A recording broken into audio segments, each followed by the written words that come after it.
4S yang saya simpulkan. Supaya gampangnya saya bilangnya 4S gitu lah ya. Ya. Pertama bro, kalau kita bekerja, kalau kita menekuni sesuatu, yang pertama adalah S-nya itu senang. Jadi yang kita tekuni, yang kita kerjakan harus kita senangi. Sesuatu yang kita senangi. Itu bro, kalau udah senang, ngapain aja enak lah, enteng lah. Bener, setuju. Biasa. Setuju banget. Itu pertama S. Yang kedua itu kita harus, apapun pekerjaannya kita harus kita senang. Yang kita senangi. Itu. Yang kedua bro, apapun yang kita kerjakan, yang kita tekuni, yang kita kerjakan harus membuat kita sehat. S yang kedua sehat. Kalau bisa ya, kalau bisa. Tapi minimal udah dapat senang dulu ya udah. Sehat, bener. Sehat. Jadi jangan sampai kerjaan kita malah justru membuat kita sakit bro. Setuju. Benar nggak? Setuju banget. Kerjaan itu harus ada nilai sehatnya. Iya, jangan sampai malah justru kerja sakit, uangnya malah buat berobat gitu kan. Iya. Setuju. Yang nomor 3, S yang ketiga itu sejahtera bro. Kalau sejahtera itu hubungannya sama finansial. Iya. Sejahtera itu ibaratnya sepadan nggak kita kerja seperti ini, sepadan nggak dengan apa yang diberikan ke kita. Ibaratnya gaji kita sepadan nggak? Itu harus dipikirin. Betul. Ya, kita melakukan sesuatu harus menuju ke kesejahteraan kita gitu. Sejahtera. Kalau ini lebih hubungannya lebih ke finansial, ekonomi, uang yang kita dapatkan, nah itu sejahtera. Betul. Yang keempat, ini karena basic saya seorang santri pondok pesantren. Keren bro. Yang keempat S yang keempat adalah apapun pekerjaan kita harus ada di S-nya itu stabilillah bro. Jalan Allah. Ya. Ini yang paling penting. Stabilillah bro. Nah ini nggak bisa ditinggalkan kalau stabilillah, karena itu penentu yang ngasih langsung Allah, langsung Tuhan langsung.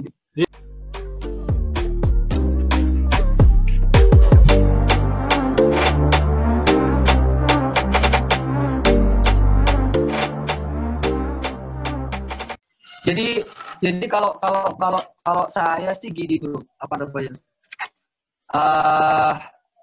ada dua target yang kita ingin capai ya. Kalau kita ingin mencapai sesuatu itu targetnya 2. Jadi seorang champion yang pertama, yang kedua jadi seorang bintang. Yang pertama jadi seorang champion, yang kedua jadi seorang bintang. Yes. Jadi seorang champion itu prosesnya dilalui dengan cara mau nggak mau harus ikut kompetisi bro, harus berkompetisi. Benar. Untuk jadi orang champion, jadi juara itu harus berkompetisi. Gitu.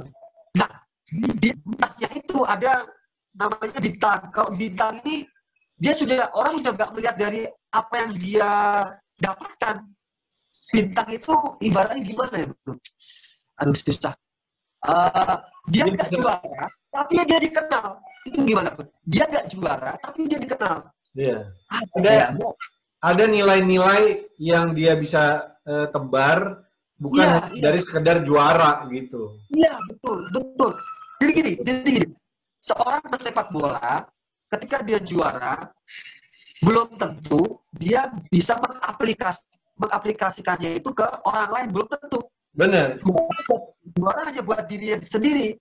Benar. Tapi kalau seorang bintang itu dia bisa melakukan menjadi juara, dia juga bisa mengaplikasikannya, menginspirasi ke orang lain. Itu seorang bintang seperti itu. Betul, setuju banget gua. Levelnya di atasnya champion itu, susah itu menjadi seorang bintang itu. Kalau champion itu kan yang dikerjakan prestasi juara.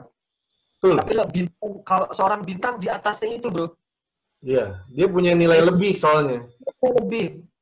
Nggak luntur gitu, nggak lekang oleh waktu kalau bintang itu. Yoi, benar. Nah, memang menjadi seorang bintang itu juga prosesnya nggak mudah. Bukan hanya bisa mendapatkan gelar juara aja, bahkan di luar itu dia harus bisa memberikan kontribusi lebih gitu, punya nilai. Gitu. Soalnya gini, ada beberapa freestyler yang waktu itu jago pada masanya, sekarang hilang. Oh, karena dia nggak fokus di situ lagi ya? Iya, baik di luar negeri maupun di Indonesia. Sekarang anaknya ada, tapi nggak tahu. Dia kayak nggak tahu. Pokoknya, padahal waktu itu kita lihatnya, wah luar biasa, juara terus langganan. Setiap kompetisi dia juara terus langganan gitu. Tapi setelah itu kok hilang gitu. Ya, makanya yang saya bayangkan gitu. Apakah setelah kita mendapatkan yang kita raih itu, kita masih bisa bertahan nggak dengan profesi atau yang kita dapatkan itu gitu. Benar. Banyak yang mungkin akhirnya beralih profesi, makanya dia meninggalkan dunia atau industri ini gitu ya. Ya tapi pilihannya, ya walaupun itu pilihan ya, pilihan, betul. Tapi gue lihat dari ceritanya kan dengan market yang masih luas gitu ya, sedangkan profesional freestylernya nggak banyak, sebenarnya ini adalah peluang juga ya kan? Peluang. Itu. Makanya lo coaching untuk memberikan bibit-bibit baru ya. Bisa berkembang juga secara industrinya dan juga bisa mengisi market-market yang membutuhkannya gitu kan. Ini keren banget sih, sebuah cerita yang dari awal sampai akhir ini banyak yang menginspirasi kita semua guys. Bahwa seorang Bro Hermanesia ini, wah udah dengan gelar dunianya, wah dengan gelar perdananya dia lakukan bersama salah satu atlet ya kan, bisa kompet orang atlet pesepak bola putu gede, itu membuat nilai-nilai tambah juga buat Bro Herman ini bisa terus berkarya di industri yang memang ternyata marketnya luas banget gitu. Freestyler ini dan tetap membuka kesempatan untuk bisa sharing dengan banyak orang, dengan coaching ya kan, membuka kelas gitu-gitu, dan menurut gue lo sangat-sangat bisa menginspiratif banyak orang bro, menginspirasi banyak orang. Jadi ini yang bisa menjadi value seorang Hermanesia. Wah, kalau nama sosial medianya Hermanesia nih, ini bisa meningkatkan value lo dan juga bisa memberikan inspirasi buat banyak orang di Indonesia ini khususnya ya. Yes. Dan dia juga kalau di sepak bola nih, makanya gue pakai baju ini nih. Ternyata kita sesama pecinta klub Inggris dari London nih. Wah. Yang baru aja mengangkat sebuah piala ya kemarin akhirnya ya. Tapi ya itu lika-likunya sama kayak hidup. Ketika lo mencintai sebuah klub yang lagi redup, yang lagi naik, redup, naik, ketika lo punya hati untuk fokus konsisten mencintai yang lo cintai ini, dalam arti contohnya kayak ini klub sepak bola ini yang kemarin sempat naik turun redup, tapi ya kita tetap mencintainya gitu, itu juga nggak mudah men, ya kan, karena lo ketemu sama supporter lain yang ternyata mungkin juga karbitan, mungkin juga memang pecinta fans sejati yang punya piala lebih banyak ya kan, tapi kita tetap satu hati, ya Gunners ya kan. Ya, bicara cerita Arsenal bro, jadi Arsenal itu ya kalau gue boleh cerita, itu Arsenal itu udah jati diri, itu ibaratnya. Iya benar. Ya, gua tahu sepak bola Arsenal. Serius. Gua tahu sepak bola klub luar negeri. Itu tahunya pertama Arsenal gitu.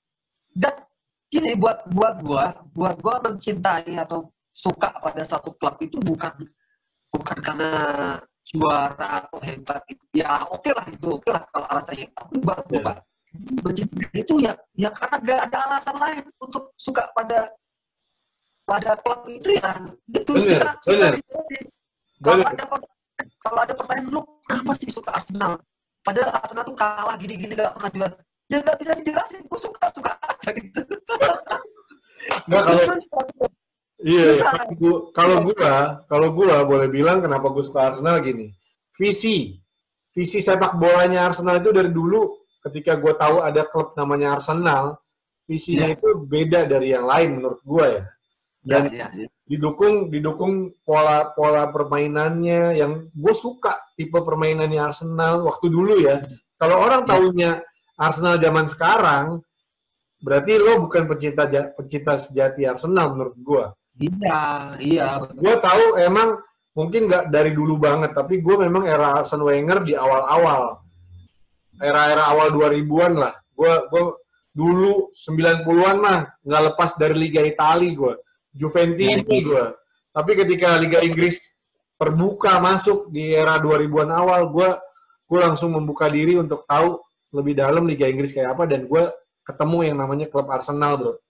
Di situ tuh. Yes. Dan memang gue tuh sampai dibilang fans sejati kali ya, apa kayak kita tuh brand guardiannya gitu. Kalau Arsenal di jelek-jelekin, wah kita bisa belain. Tapi maksud gue bukan kita buat jadi ini ya, jadi peperangan ya. Buat seru-seruan aja gitu. Iya. Ya sampai gue niat-niatin beli aksesorisnya gitu-gitu. Menurut gue itu menjadi kepuasan tersendiri ya, kita bisa mencintainya sampai segitu. Apalagi memang kita cinta sepak bola ya. Iya. Ya jadi, sekarang dengan naik turunnya ini klub kayak apa, gue tetap cinta sih. Tetap dukung lah, bukan menghina kan. Kalau di komentar klub di Instagramnya Arsenal tuh, wah dihujat kalau kalah. Ya bukan kita sedih, kita kesel ya kan, tapi ya kita tetap cinta. Kalau gue. Iya. Gitu. Jadi gini, saking sukanya sama Arsenal nih, bro. Dulu itu kan Arsenal itu pemainnya itu identik dengan pemain Prancis. Iya. Iya kan? Bener.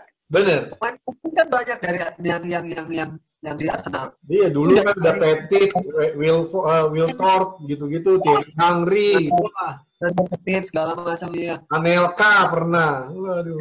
Henry, terus ya pokoknya itulah. Nah, sampai Patrick Vieira, wah, ngeri. Saking sukanya sama Arsenal, gue kalau Piala Dunia jadi suka jago Prancis juga, bro. Gitu ya. Iya, tapi itu memang ngaruh sih. Gue juga pernah kayak gitu. Gue suka aja. Kayak nyambung aja. Kalau Arsenal ya, Arsenal itu ya identiknya Prancis gitu, kayak permainannya, pemainnya juga gitu.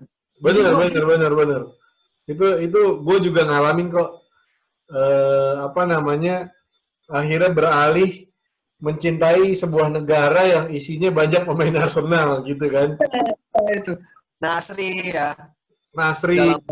gitu. Karena memang nggak bisa dipungkiri pelatihnya Arsenal itu kan Frenchman. Arsene Wenger 22 tahun bersama Arsene Wenger ya kan. Gila, tapi ya itulah kecintaan kita terhadap sepak bola itu bisa sampai segitunya ya, bro. Bukan hanya lo mendalami secara ilmu entertainingnya dari sepak bola, tapi lo juga mencintai olahraga tersebut sampai kita istilahnya rela begadang buat nontonin sepak bola, itu juga rela ngumpulin duit buat datang ke sebuah stadion nonton gitu juga. Itu adalah euforia tersendiri buat kita sebagai lelaki, apalagi sebagai pecinta sepak bola sejati gitu. Ya sih, wah, gue cita-cita nih yang belum kesampaian, pengen nonton langsung Arsenal di London, bro. Wis, amin. Semoga kita bisa tuh, bro. Wah, amin. Amin. Iya, semoga terlaksana. Waduh. Tapi itulah kecintaan terhadap sepak bola ya. Seru banget. Apalagi obrolan kita pada hari ini bersama Bro Hermanesia nih, Bro Herman Instagramnya apa, bro? Boleh di sharing loh di sini. Oke. Instagram ya sesuai nama nickname Hermanesia.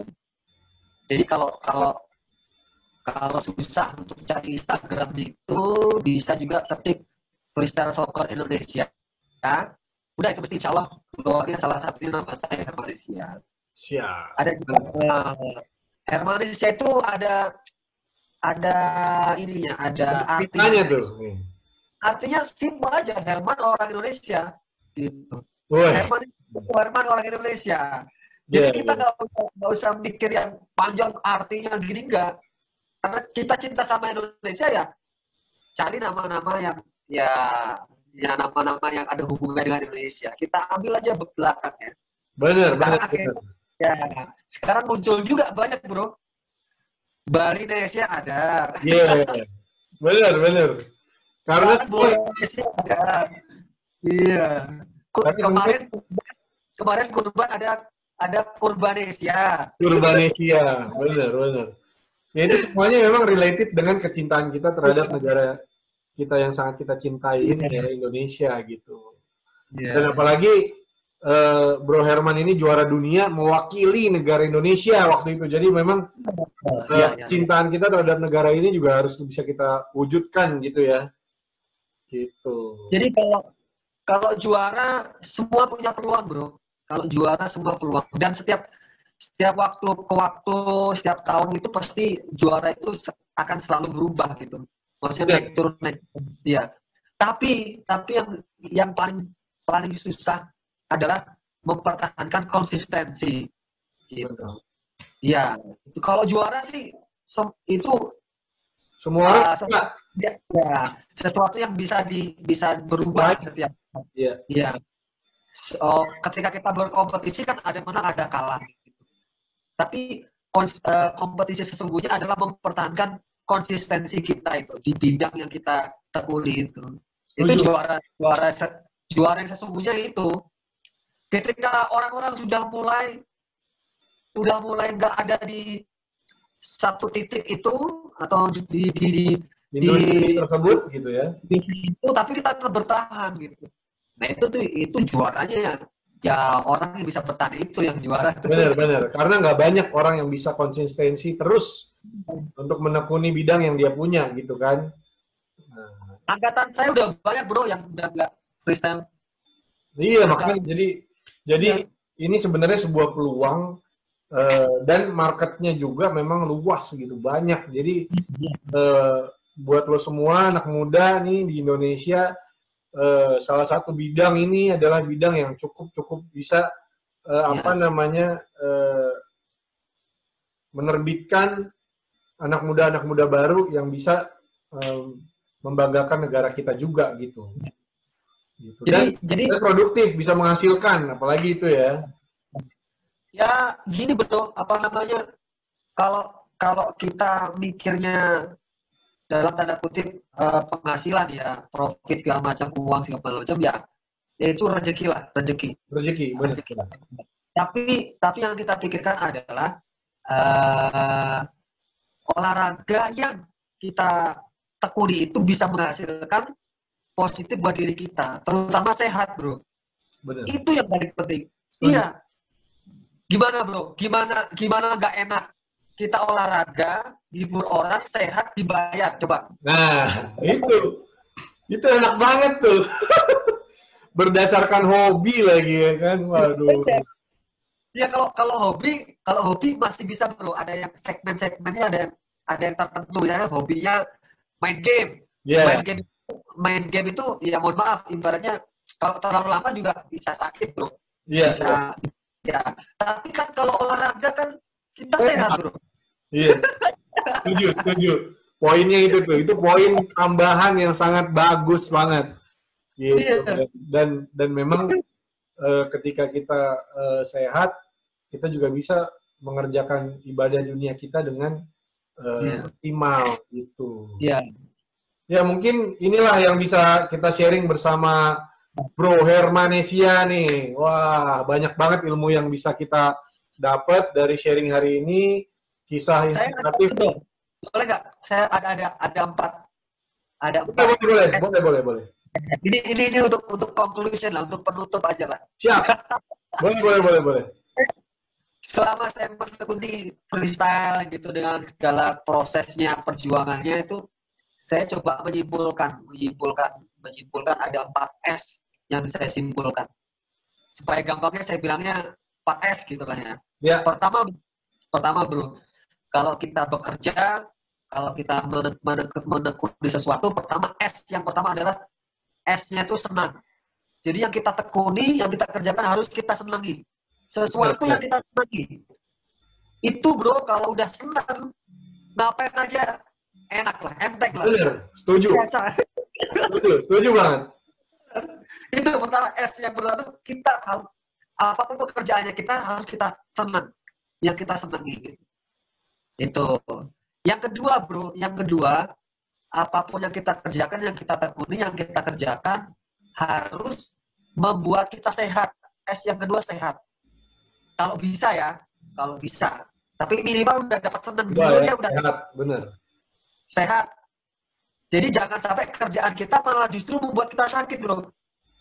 Setuju. Benar nggak? Setuju banget. Kerjaan itu harus ada nilai sehatnya. Iya, jangan sampai malah justru kerja sakit, uangnya malah buat berobat, gitu kan? Iya. Setuju. Yang nomor 3, S yang ketiga itu sejahtera, Bu. Kalau sejahtera itu hubungannya sama finansial. Iya. Sejahtera itu. Ibaratnya, sepadan nggak kita kerja seperti ini, sepadan nggak dengan apa yang diberikan ke kita. Ibaratnya gaji kita sepadan nggak? Itu harus dipikirin. Betul. Ya, kita melakukan sesuatu harus menuju ke kesejahteraan kita, gitu. Sejahtera. Kalau ini lebih ke finansial, ekonomi, uang yang kita dapatkan, nah itu sejahtera. Betul. Yang keempat, ini karena basic saya seorang santri pondok pesantren. Keren bro. Yang keempat S yang keempat adalah apapun pekerjaan kita harus ada di S-nya itu stabilillah, bro. Jalan Allah. Ya. Ini yang paling penting. Stabilillah, bro. Nah, ini nggak bisa ditinggalkan kalau sabilillah. Karena itu penentu yang ngasih langsung Allah langsung, Tuhan langsung. Iya, benar. Setuju gua. Harus ada nilai ibadahnya. Nilai pahalanya gitu. Apapun pekerjaan, ya kan? Apapun pekerjaan lo, profesi lo, keahlian lo, tapi kalau lo udah ninggalin yang di atas, lo udah di luar dari jalan Allah, selesai, bro. Iya, benar. Ya, selesai, bro. Nah, itulah poin-poin dari dua itulah.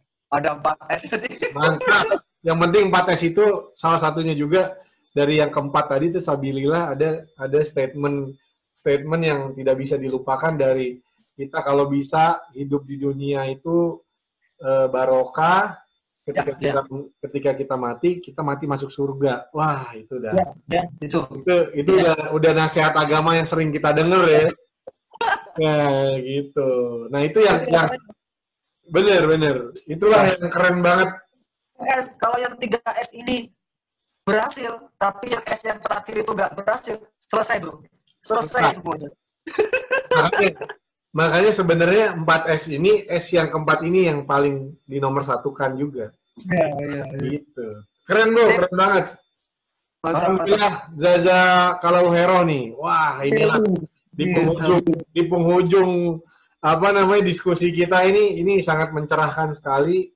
Sharing yang Mas Bro Herman berikan, ini yang bisa kita petik nilai-nilainya, kisah-kisah inspirasinya itu bisa banyak yang bisa, khususnya gue personal ya, bisa gue serap dan bisa kita juga bagikan lagi ke yang lainnya gitu. Ya. Mungkin ini ya yang bisa kita sharing pada hari ini bersama Coach Hermanisia. Wah, udah jadi seorang coach juga kan. Semoga terus bisa menginspirasi banyak orang, bro, dan bisa terus kreativitasnya bisa terus maju, berkembang di industri freestyle ini dan membawa nama baik Indonesia. Oh, bajunya juga freestyler lagi ya kan? Amin. Mantap. Yo. Sampai ketemu lagi kita di sesi-sesi obrolan berikutnya, Bro Herman. Buat lo semua guys, jangan lupa untuk subscribe, like, share, dan komen YouTube channel gue @raffi_chandra dengan program-program menarik. Salah satunya ini Ngobras Bakwan. Jangan lupa ya untuk bisa terus tonton sampai habis videonya. Oke, sekali lagi alhamdulillah jazakallahu Bro Herman, thank you udah bisa join. Sampai ketemu lagi di waktu yang akan datang. Assalamualaikum. Waalaikumsalam.